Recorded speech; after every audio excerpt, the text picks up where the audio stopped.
हम लोग इस वीडियो में हम लोग इस वीडियो में जो है मिसलेनियस टाइप के प्रश्न को करेंगे। जो पहले भी कुछ मैंने आपको जो है इस तरह का मिसलेनियस जो क्वेश्चंस है उसका सॉल्यूशन हमने जो है मैथमेटिक्स का जो है डाला है।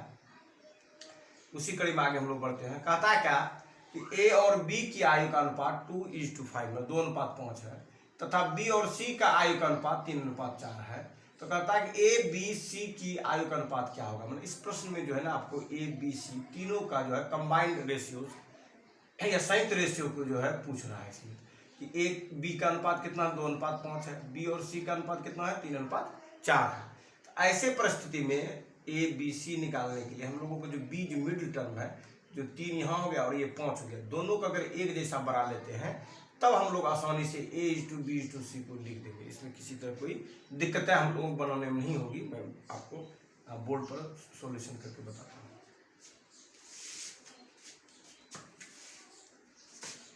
इसमें दिया हुआ आपका A:B 2:5 और B:C = 3:4। ये जो आपका दिया हुआ है। अब इस तरह से जब दिया रहे तो हम लोगों का जो b है और इसका जो b है ये और ये है, ये दोनों को हम लोगों को क्या करना बराबर करना रेशियो के फॉर्म में। तो A:B को जब 3 और 5 दोनों से जब बराबर करेंगे तो दोनों का एलसीएम ले लेंगे 3 और 5 का। 3 और 5 का एलसीएम लेंगे तो क्या होगा आपका यही रह जाएगा 3 × 5 15 हो जाएगा। अब हम लोग को इसको भी 15 बनाना है, इसको भी 15 बनाना है। तो इसमें हम लोग क्या करेंगे 15 बनाने के लिए हम लोग 3 से मल्टीप्लाई कर देंगे। A:B इसके दोनों रेशियो में 3 से गुणा करेंगे 6 हो जाएगा, 6:15 हो जाएगा ये।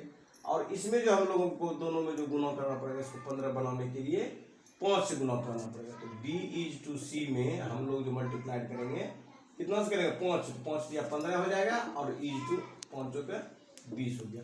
तो A:B E:C के लिए हम लोगों को 6:50 ये रेशियो हो जाएगा। तो विकल्प के अनुसार आपका जो है ये हो गया, आपका रेशियो निकाल लिया और विकल्प के अनुसार आपका रेशियो जो हो जाएगा वो ये हो जाएगा। इसका जो है ऑप्शन जो हो जाएगा आपका ए हो जाएगा। ए में कितना है 6:15 20। इस तरह के प्रश्न को आप आसानी से बना सकते हैं, इसमें कुछ है नहीं, ये बेसिक है। केवल मैंने जो है उसको विदाउट पेन पेंसिल को भी यूज करके बस इस दोनों को कंसीडर करके इक्वल कर देना 5 को और 15 को उसमें आ जाएगा। 5 को 3 को जो है बराबर कर देना तो आसानी से जो हम लोगों को आ जाएगा इस रेशियो। अगला प्रश्न हम लोग देखते हैं। अगला प्रश्न कहता है कि जब किसी वस्तु को 20% की छूट पर बेचा जाता है, मतलब कोई वस्तु है उसमें जो है 20% का डिस्काउंट दिया गया है, ठीक है, तो उसकी विक्रय कीमत जो है 24 रुपया होती है। मतलब अगर 20% की छूट देती है तो उसके बाद उस वस्तु का जो विक्रय मूल्य है वो कितना है 24 रुपया है। उसी में पूछा अगर 30% की छूट देती तब उसकी विक्रय मूल्य क्या होता। बस ये सिंपल प्रश्न, इसमें कुछ है नहीं। इसमें बस क्रय मूल्य को जानना है और उसका प्रॉब्लम को बना देना है। मतलब जब 20% छूट देती है तो 24 रुपया है, जब 30% छूट देगी तो इसकी क्या कहते हैं विक्रय मूल्य क्या होगी। इसको हम लोग बोर्ड पर देखते हैं कैसे बनेगा।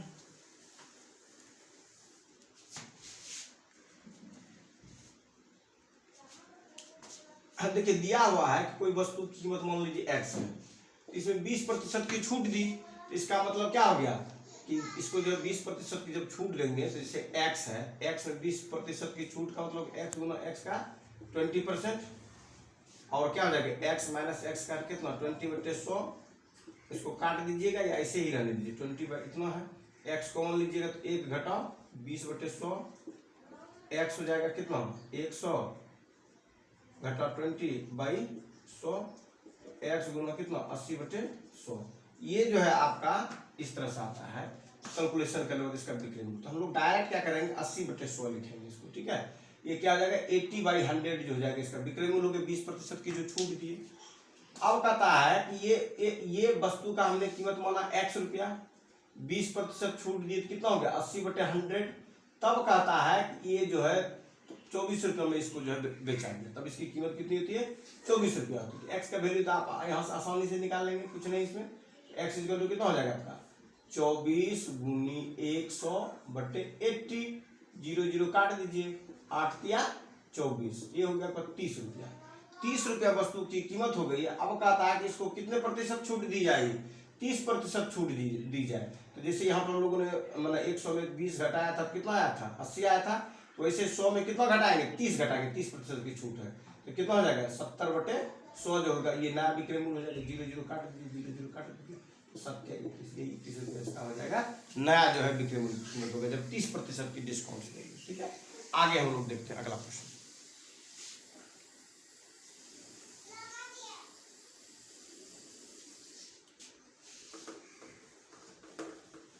अब अगला प्रश्न क्या है, अगला प्रश्न कहता है कि एक जो है दुकानदार अपनी वस्तुओं को उनकी लागत की कीमत पर बेचता है। तो कोई भी जो बिजनेसमैन होते हैं, जो सेलर्स होते हैं या जो बनिया होते हैं, वो जो है लागत मूल्य पर किसी भी वस्तु को नहीं बेचते हैं। क्यों नहीं बेचते हैं, इसलिए कि उसको प्रॉफिट कमाना है, वो कोई वेलफेयर करने के लिए जो है अपना दुकान खोल के नहीं रखा है। ठीक है, तो ऐसी परिस्थिति में कुछ ना कुछ उसका मंशा रहता है। इसमें भी उस जो मतलब जो दुकानदार है उसका कुछ मंशा है, उस बनिए का कुछ ना कुछ मंशा है, परंतु वह एक दोषपूर्ण तराजू का प्रयोग करता है। मंशा यही है कि लोगों को जो बेवकूफ़ बनाने के लिए कहता है कि जितने कीमत पर मैं वस्तु को खरीदा उतने ही कीमत पर आपको दे रहा हूँ। ठीक है, लेकिन वो ऐसा एक्चुअल में नहीं कर रहा है, बल्कि वो तराजू जो है वो क्या रखा है, दोषपूर्ण रखा है, फॉल्टी जो है उसका बैलेंस है, जो 800 ग्राम के लिए 1000 दर्शाता है, 1000 ग्राम दर्शाता है। आप देखेंगे कि बहुत सारे ऐसे आपको जो है चौक चौराहे पर मिलेंगे और बोलेंगे बहुत सस्ता रेट बोलेंगे, लेकिन वो जो है ना आपको वजन कम करके देंगे। खासकर जो रेलवे स्टेशन के इर्द गिर्द के जो लोग हैं इस तरह के धंधे करते हैं। एक आध बार मुझे भी इस तरह के लोगों से मुलाकात हुई है, तो दिक्कतें हुई थी, उसको फिर मैंने पकड़ लिया, तो फिर दिया जो भी वाजिब था उतना दिया वजन करके। तो कहता है एक दुकानदार अपनी वस्तुओं को उनकी लागत की कीमत पर बेचता है, परंतु वह एक दोषपूर्ण तराजू का प्रयोग करता है जो 800 ग्राम के लिए 1000 ग्राम दर्शाता है। मतलब कहने का मतलब आपको कहेगा कि 1000 ग्राम दे रहे हैं, लेकिन एक्चुअल में वो देता है 800 ग्राम। ठीक है, तो उसकी वास्तविक लाभ प्रतिशत क्या होगी, तो एक्चुअली जो उसकी फॉल्टी जो बैलेंस होती है वही फॉल्टी बैलेंस उसको प्रॉफिट देता है। तो ये जो गेन इसको मिलता है, इसको जो 1000 ग्राम और 800 ग्राम में गेन कितना मिल गया, इसको जो गेन जो एरर होता है, जो त्रुटि है, वही त्रुटि इसके लिए क्या हो गया, गेन हो गया। वही त्रुटि इसके लिए क्या हो गया, गेन हो गया। तो 800 ग्राम में 1000 ग्राम में 800 ग्राम जो आप घटा देंगे, 200 ग्राम जो एरर है, जो त्रुटि है 200 ग्राम का, वही उसको बेनिफिट्स मिलता है। किसको, उस दुकानदार को मिलता है। और उसके लिए जो बेस होगा, तो बेस कितना होगा, एक्चुअल में वो 800 ग्राम को 800 ग्राम उसका एक्चुअल में वो बेस है, क्योंकि जो उसकी कीमत जो है, क्रय मूल्य जो है उसका, जो 800 ग्राम का जो क्रय मूल्य है, उसी के बेस पर ये काम कर रहा है। ठीक है, तो एक्चुअल में जो है 1000 ग्राम की जगह 800 ग्राम पर बेचा, तो एक्चुअल में 800 ग्राम जो होगा वो बेस होगा, वो आधार होगा, उसी पर उसको बेनिफिट्स मिल रहा है। तो इसको हम लोग देखते हैं कैसे बनाएंगे इसको। इस तरह के जब प्रॉब्लम रहे तो आप इसको आसानी से बना सकते हैं। तो इसका प्रॉफिट जो होगा, जिसको हम लोग लाभ कहेंगे, वो जो होगा एरर के बराबर होगा। जो तराजू का जो एरर है, वो एरर या त्रुटि जिसको कहते हैं, त्रुटि के बराबर होगा।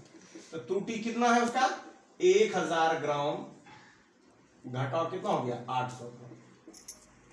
ये जो हो गया आपका 200 ग्राम जो है इसका त्रुटि है, यही इसका प्रॉफिट है। जो त्रुटि है वही इसका प्रॉफिट है। और इसके लिए जो ये जो 800 देख रहे हैं, यही 800 उसका बेस हो जाएगा। तो 800 200 ग्राम जो है उसको प्रॉफिट मिलता है 800 ग्राम को बेचने पर। ठीक है, तो 800 ग्राम को बेचने पर उसको कितना प्रॉफिट मिलता है, 200 ग्राम बेचता है। एक्चुअली में वो बेच कितना रहा, 800 ग्राम ही है। तो 1 ग्राम जब बेचेगा तो उसको कितना प्रॉफिट मिलेगा, कितना बाय 800।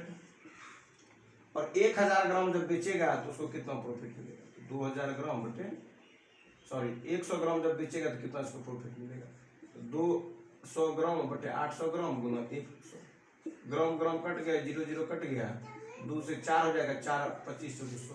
तो ये एक्चुअली में इसको 25% जो होगा क्या होगा, इसको प्रॉफिट मिलेगा। तो इसको सिंपली हम लोग क्या बनाना है कि जो इसका एरर है वही इसका प्रॉफिट है, बाई जो मतलब एक्चुअल में जो है ओरिजिनल जो इसका होना चाहिए वैल्यू, और प्लस फॉल्टी जो इसका वेट है। ठीक है, actual weight minus faulty weight, actual weight minus faulty weight जो है जो घटा देंगे, यही अब गुना कितना करेंगे, 100 करेंगे, ये जो है प्रॉफिट इसका प्रतिशत दिखा देगा। तो एरर कितना है भाई, 200 है, गुना 100 कीजिएगा और फॉल्टी वेट, एक्चुअल वेट और फॉल्टी वेट कितना है, एक एक्चुअल और जो इसमें एरर है, सॉरी इसमें एरर देखेंगे, इसका एरर कितना है, माइनस एरर देना है, ठीक है। तो एरर कितना है इसका एरर जो है 200 है, ये घटा देंगे इसमें, तो ये हो जाएगा 200 और गुना 1000 बटे 800। यही जो कैलकुलेट जो करेंगे हम लोग, 0 0 कट जाएगा, फिर इसको हम लोग काटेंगे 200 को, तो ये 200 को जब काटेंगे ये कितना हो जाएगा, 25 देंगे, ये 25% जो है रिजल्ट हो जाएगा, सॉल्यूशन यही 25%। अब डायरेक्ट भी लिख सकते हैं कि कितना ग्राम एरर है, 200 ग्राम एरर है, और एक्चुअल में कितना है इसका 800 जो है आपका क्या हो जाएगा, ये बेस हो जाएगा, जिस बेस से हम लोग को निकालना है एक्चुअल प्रॉफिट कितना है, गुना कितना करेंगे हम लोग 100, ये 0 0 काट लीजिएगा, इसको डायरेक्ट कीजिएगा, 8 गुना 25 कितना होता है 200 होता है, ये 25%। आप डायरेक्ट इसको इस तरह से जब कॉम्पिटिटिव एग्जाम का क्वेश्चन सॉल्व करेंगे तो डायरेक्ट आप इसको लिख सकते हैं, इस तरह से डायरेक्ट आप बना सकते हैं, ठीक है। आगे हम लोग देखते हैं।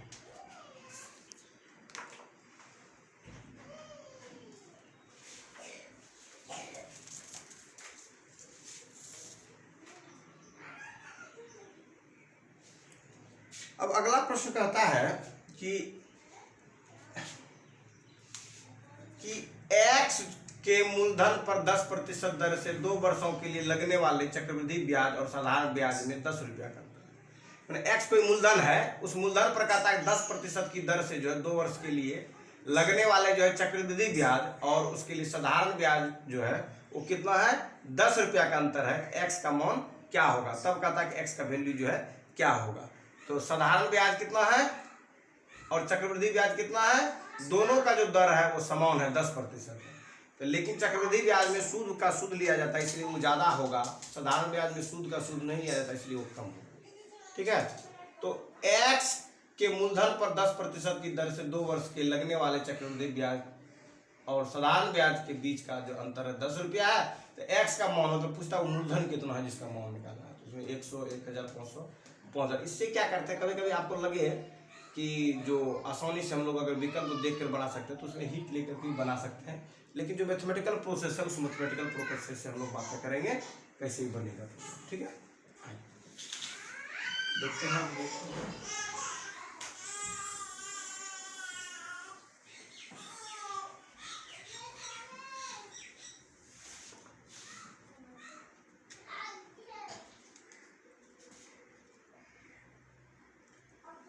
धन जो है x है और इस पर कहता है कि 10% का जो है इंटरेस्ट पर जो देता है इसको, दो प्रकार का इंटरेस्ट है। एक इंटरेस्ट जो है आपका कंपाउंड इंटरेस्ट का है और दूसरा इंटरेस्ट जो है इसको सिंपल इंटरेस्ट है। तो कंपाउंड इंटरेस्ट का जो फॉर्मूला होता है CI मतलब चक्रवृद्धि ब्याज बराबर जो होता है आपका होता है a माइनस पी, इसको हम लोग लिखते हैं p into 1 plus r/100 to the power n minus पी, ठीक है। और फिर p हम लोग क्या लेंगे, कॉमन ले लेंगे 1 plus r/100 to the power n minus p, ये हो जाएगा आपका। फिर p को भी अगर कॉमन आप ले लीजिएगा क्या हो जाएगा 1 plus r/100 to the power whole square मतलब पावर होल स्क्वायर माइनस कितना हो जाएगा 1 हो जाएगा।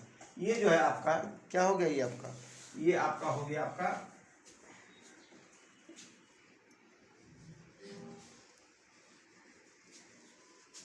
ये आपका कंपाउंड इंटरेस्ट का जो है फार्मूला हो गया आपका। ये कंपाउंड इंटरेस्ट डायरेक्ट आप इस तरह से लिख सकते हैं, इसका जो फार्मूला होता है वो आप यहाँ पर आके लिख सकते हैं। वैसे ही जो है SI जिसको सिंपल इंटरेस्ट कहते हैं, तो सिंपल इंटरेस्ट का जो फार्मूला होता है वो होता है आपका PRT/100। जैसे SI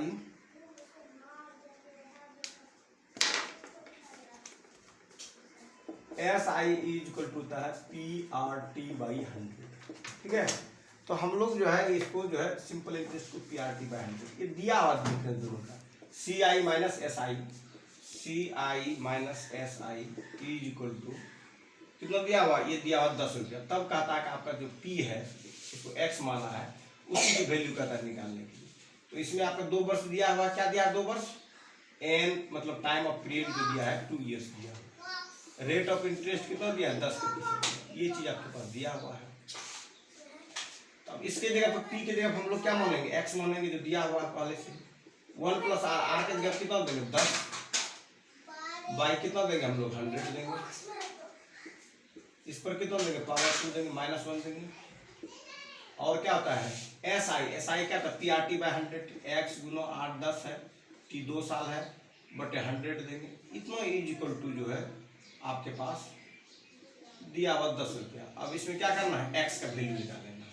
तो x का वैल्यू निकालने के लिए आप क्या कीजिएगा, x कॉमन ले लीजिएगा।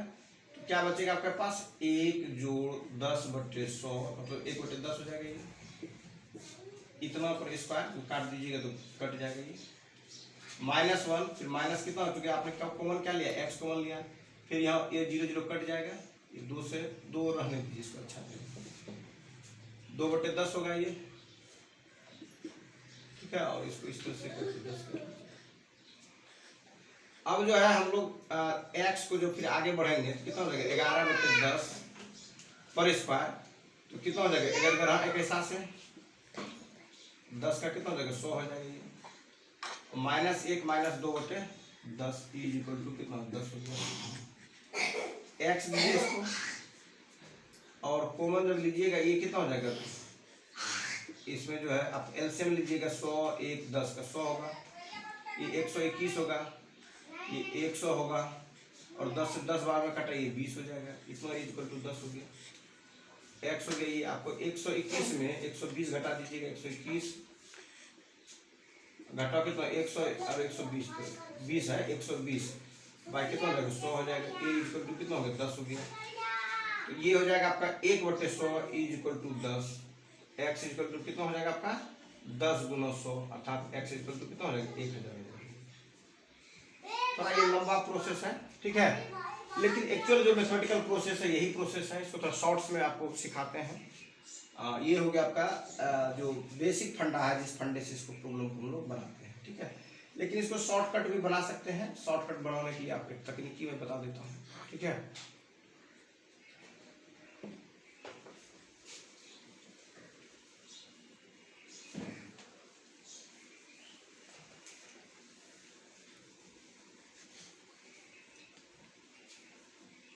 एक होता है समतुल्य का, एक शब्द समतुल्य होता है, समतुल्य बट्टा भी पढ़े होंगे। तो समतुल्य बट्टा पढ़ेंगे, जैसे 2 बट्टा है, तो बट्टा अगर मान लीजिए कि 20% दिया है, 10% दिया रहेगा, इसके बाद पूछेगा इसका समतुल्य बट्टा क्या होगा। तो इसके लिए हम लोग ट्रिक यूज करते हैं जनरली, या कहेगा कोई आयत की लंबाई ये है, चौड़ाई है, आयत की लंबाई में 20%, चौड़ाई में 10% की वृद्धि कर दी गई है, तो इसके क्षेत्रफल में क्या वृद्धि होगी या क्या कमी होगी, इस पर जो है प्रश्न जो है बनाने के लिए सिंपल सा ट्रिक है, जिसको आप बार बार इसको यूज कर सकते हैं, ठीक है। क्योंकि बहुत जगह इस तरह के ट्रिक की आपकी जरूरत पड़ती है इसको बनाने के लिए। शॉर्ट में जो कॉम्पिटिटिव मैथ्स है उसको बनाने में आपको जो है बहुत मदद मिलती है इस ट्रिक से। इसके लिए लिखते हैं हम लोग m जोड़ n plus m into n by 100।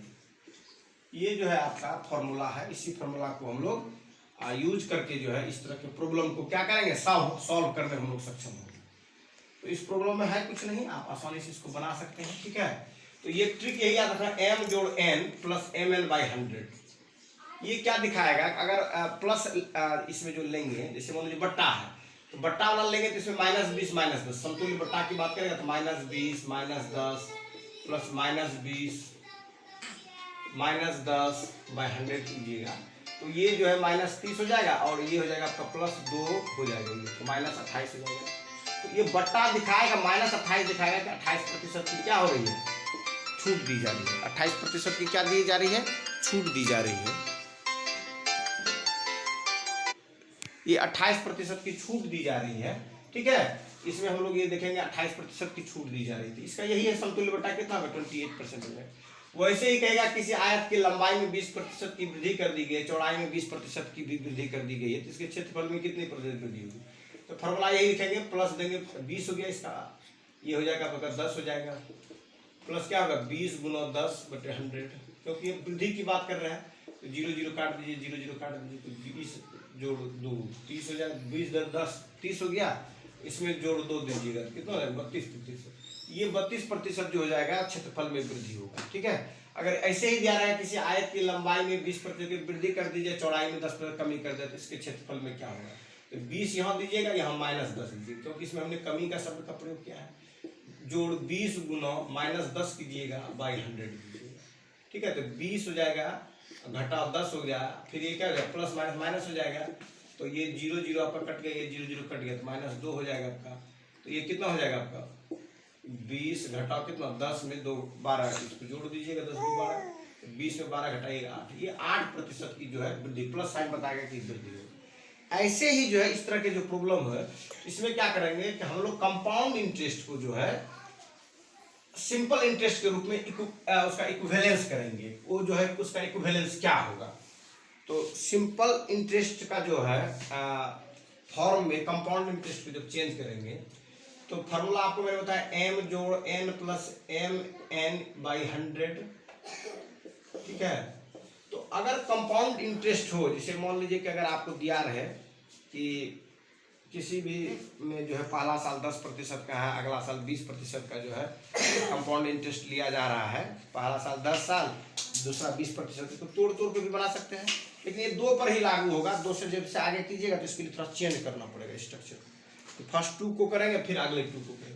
तो दिया हुआ 10% जो है सिंपल इंटरेस्ट है 2 साल के लिए, 2 साल के लिए इसका हम लोग सिंपल यूज करेंगे 10 जोड़ 10, 10 गुना 10 बटे कितना करेंगे हम लोग 100 करेंगे, तो 0 0 0 0 कट गया, 10 जोड़ 10 20 हो गया। एक्चुअली जो होगा जो हम लोगों ने इसका इक्विवेलेंस में जो निकाला, तो 20 जोड़ कितना हो जाएगा, ये 1 हो जाएगा, कट के 1 हुआ, ये 1 हो गया, और इसको 21 लिख देंगे। एक्चुअली जो सिंपल इंटरेस्ट और कंपाउंड इंटरेस्ट में जब कंपेरिजन की हम लोगों ने कि 20% तो इसका क्या हो गया 10 साल करके 20 साल हो गया, इसका 2 साल के लिए जो है 20% 1 साल पर हम लोग इसको कंसीडर कर लेते हैं, इसको छोटा करके हम लोग 1 ईयर पर जब ला लेंगे तो इसके रेट ऑफ इंटरेस्ट में जो चेंजिंग हुआ इसका 21 हो गया, और 1 साल का 10 था तो 2 साल के लिए कितना हो गया 20 हो गया। मान लीजिए 1 साल पर हम लोग कंज्यूम कर लिए, 2 साल को 1 साल में लाएंगे तो सिंपल इंटरेस्ट के लिए 20% हो गया, और कंपाउंड इंटरेस्ट के लिए कितना हो गया 21 हो गया। तो इसमें प्रतिशत जो चेंज हुआ, अंतर जो दोनों के बीच में 1% का अंतर है, ठीक है। और ड्यू टू 1% जो है वो किसके बराबर है, जो 1% है वो 10 के बराबर है। तो x का मान लीजिए 1% जो अंतर दे रहा है, कितना दे रहा है 10 रुपया, तो इसी को लिखेंगे x गुना 1 बटे कितना देंगे 100 देंगे, इक्वल टू 10, x बटे 100 10 हो गया, x इक्वल टू कितना 10 गुना 100, x इक्वल टू कितना हो जाएगा 1000, 1000 रुपया हो जाएगा इसका। तो इस तरह से भी हम लोग इसको इक्विवेलेंस करके जो हम लोग इसको बना सकते हैं, ठीक है। तो इसमें ज़्यादा कैलकुलेशन करने की आवश्यकता नहीं पड़ेगी, बल्कि सिंपली हम लोग बना देंगे, इसको आसानी से बन जाएगा इसमें, ठीक है।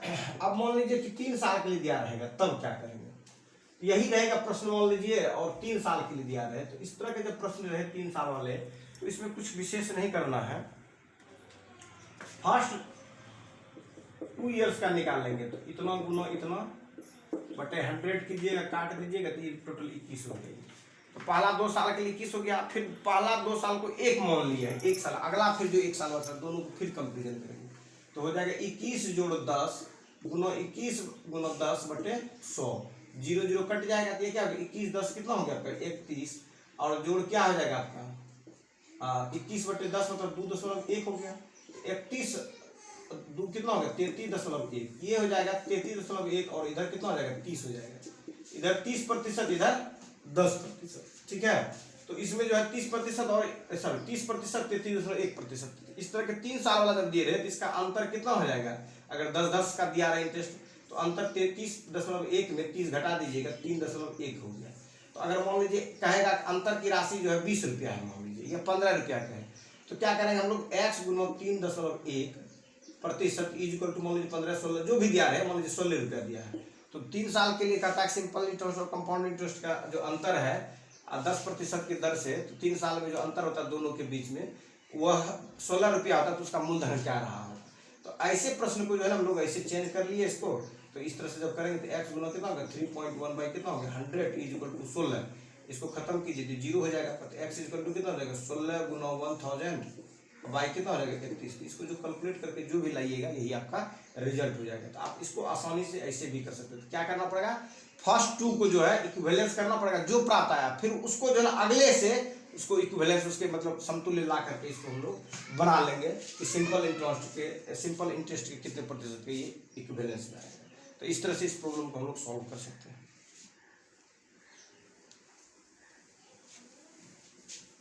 अब आगे हम लोग देखते हैं।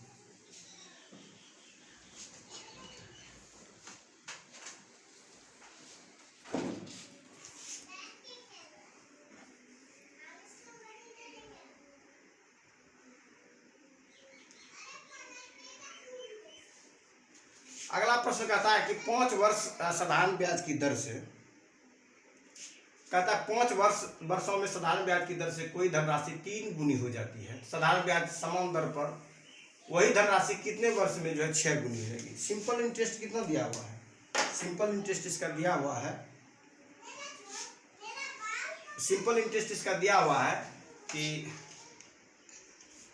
इसका सिंपल इंटरेस्ट जो है जो पूछ रहा है इसमें सिंपल इंटरेस्ट जो है, कहता है 5 वर्ष में कोई 5 वर्ष में साधारण ब्याज पर कोई धनराशि 3 गुनी हो जाती है। मतलब टाइम दिया 5 साल और उस रेट ऑफ इंटरेस्ट जो है वो क्या है, सिंपल इंटरेस्ट है, और वो सिंपल इंटरेस्ट में खोला नहीं है कितना है। तो कहता ब्याज की दर से समान दर पर वही धनराशि 6 वर्ष में कितनी हो जाती है, कितने वर्षों में 6 गुनी हो जाएगी। ये पूछ रहा है कितने वर्षों में ये 6 गुनी होगी, 6 टाइम्स होगी।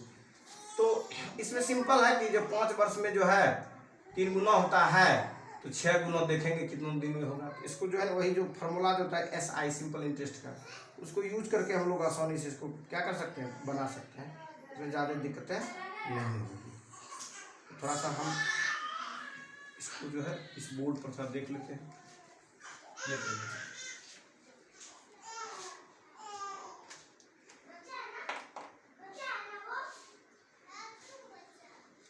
ठीक है, दिया हुआ जो कहता है कि कोई धनराशि जो है 3 गुनी हो जाती है। 5 वर्ष में कितनी हो जाती है, 3 गुनी, मैंने A इक्वल टू जो भी होता है प्रिंसिपल प्लस SI हो गया।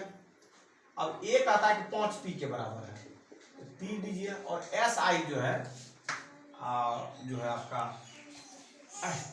ये कहता है कि 3 गुनी हो जाती है। 5 वर्ष में कोई साधारण ब्याज कोई धनराशि 3 गुनी हो जाती है, तो 3P दिया हुआ है। A इक्वल टू कितना 3P, तो 3P equal to P plus SI हो गया। अब तो 3P में क्या करेंगे हम लोग, P घटा देंगे तो SI हो गया, ये क्या हो जाएगा 2P हो जाएगा, SI इक्वल टू 2P। अब ये जो है ये 2P कितने दिनों में होगा, यहाँ पर इसका जो फॉर्मूला आता है P into R into T/100, और यहाँ पर 2P है दिया हुआ। हमारे पास कहता है कि 5 वर्ष टाइम दिया हुआ है 5 ईयर्स, तो 2P equal to P into R into 5/100। ठीक है, तो ये आपका P कट गया। ठीक है, और उसके बाद फिर क्या R इक्वल टू कितना निकला आपका, R इज इक्वल टू हो जाएगा 200/5, इसको काटिए कितना हो जाएगा आपका R इक्वल टू 5 चौक 20 40 हो जाएगा आपका। ठीक है, तो R इक्वल टू कितना आ गया आपका 40, R इक्वल टू कितना हो गया 5 ठीक है, R इक्वल टू कितना हो जाएगा आपका 40 हो गया। तो R आपका निकल गया। कहता है यही धनराशि 6 गुना कितने सालों में होगी, तो 6 गुना होने का मतलब क्या होगा, A इक्वल टू कितना हो गया 6P। इसमें SI इक्वल टू अगर आपसे पूछा जाएगा तो क्या हो जाएगा 6P घटा P 5P, और आपका SI 5P हो गया। तो फॉर्मूला क्या था SI equal to PRT into 100, इसको लिख सकते हैं PRT/100 इज इक्वल टू आपका जो भी आया कितना आया 5P आया, तो 5P लिख दीजिए। अब PP तो 5P PP कट गया आपके पास। अब R निकाल लिए हैं आप, R कितना निकला 40 निकला। अब कितने साल में होगा तो वो T निकालना, बाय 100 कीजिए, इज इक्वल टू 5 लीजिए, 0 0 कट गया, तो ये आपका कितना हो जाएगा 0 0 कट गया। तो T इक्वल टू क्या लिखिएगा 50/4, ये हो जाएगा 12.5 होगा। कितना साल लग जाएगा इसको क्या होने में, सिंपल इंटरेस्ट की दर से इसको 5 गुना होने में 12.5 ईयर्स। इसका जो ऑप्शन होगा वो क्या हो जाएगा आपका C हो जाएगा। ठीक है, अब रहने देते इतना ही, नेक्स्ट वीडियो में हम देखेंगे।